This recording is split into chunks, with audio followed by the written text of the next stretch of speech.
बुद्ध्या सगळ्या लोकांच्या, खरं सांगतो राग नका देऊ, बुद्ध्या सगळ्या लोकांच्या.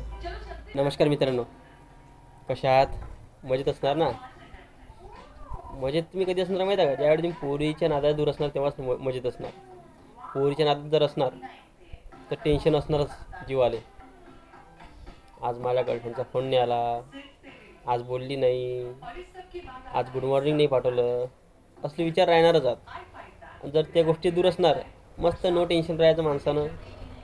ना कोणाचा गुड मॉर्निंगचा मेसेज पाहिजे, ना आपल्याला कोणा मेसेजचं टेन्शन पाहिजे. म्हणून एकटं राहायचं, हॅप्पी राहायचं. भाऊ असणार तर भावासोबत राहायचं, आईवडील असतील तर आईवडिलांसोबत राहायचं. ना की त्या फालतूच्या 2 दिवसापूर्वीचे टाईम बर्बाद करून आपला टाईम द्यायचा. टाईम इज मनी.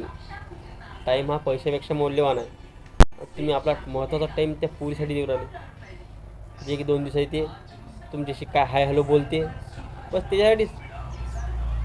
कसला माणूस आहे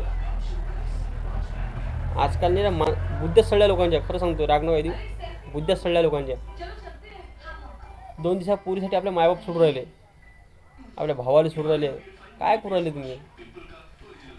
अरे सुधरा जराशे, त्या रिकामटेकड्या गोष्टी दूर राहा.